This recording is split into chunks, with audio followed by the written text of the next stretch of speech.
নমস্কার বন্ধুরা, মুক্তি কিচেন ইউটিউব চ্যানেলে আপনাদের সবাইকে স্বাগত। এখন তো শীত প্রায় শেষের দিকে। এই হালকা শীতে আমি চলে এসেছি নিয়ে সজনে ফুল। দেখুন গ্রামের দিকে এখন খুব অনেক বেশি সজনে ফুল পাওয়া যায়। তো ফুলগুলো আমি দেখেন কুড়িয়ে ধুয়ে বেছে পরিষ্কার করে নিয়েছি। এখানে পেঁয়াজ কুচি, কাঁচা পাকা মরিচ কুচি করে নিয়েছি, 1 চামচ লবণ, 1 চামচ হলুদ দিয়ে ময়দা আর চালের গুঁড়ো মিক্সড করে নিয়েছি। এই হাতার 2 হাতা দিয়ে দেবো।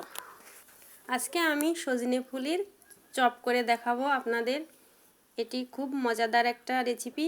তো এইগুলোকে এবার সব উপকরণগুলো ভালোভাবে মিক্সড করে নেব। এখন সজনে ফুলগুলো এর সাথে দিয়ে ভালো করে মেখে নেব। দেখুন আমি কিভাবে মাখছি। এখানে একটু জলও লাগবে আমার, অল্প করে জল দিয়ে দেবো। এই যে দেখুন কতটা জল দিচ্ছি, খুব বেশি জল লাগবে না। এবার আমি সুন্দর করে মেখে নেব চপ করার জন্য। এই যে আমার মাখা হয়ে গেছে। এবার উনুনে কড়াই বসিয়ে তেল দিয়ে চপগুলোকে ভেজে নেব। তো এই যে তেল দিয়ে দিলাম, খুব বেশি তেল লাগবে না, তেলটা আমি কমই দিলাম। এবার তেলটাকে নেড়ে চেড়ে চপগুলোকে বসিয়ে দেব। এভাবে করে আমি একটা একটা করে চপগুলো বসিয়ে দেব। এই সজনে ফুলের চপ খাওয়া কিন্তু অনেক ভালো। চপ ছাড়া আপনারা বাটা করতে পারেন বা ভাজি করতে পারেন।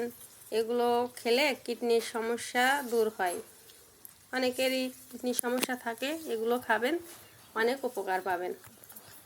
তো এবার আমার এক পাশটা হয়ে গেছে, এবার আমি উল্টে নেব। এইভাবে করে একটা একটা করে উল্টিয়ে দেব অন্য পাশ ভাজি হওয়ার জন্য।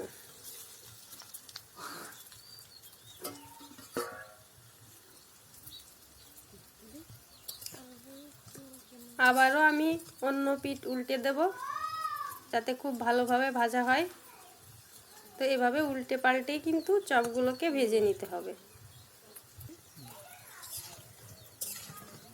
এই যে আমার ভাজা শেষ। এবার আমি একটু সবগুলোকে নাড়াচাড়া দিয়ে তুলে নেব। এই চপগুলো তো ভাজা হয়ে গেল, বাকি যেটুকু রয়েছে ওগুলোও আমি এভাবে করে ভেজে নেব।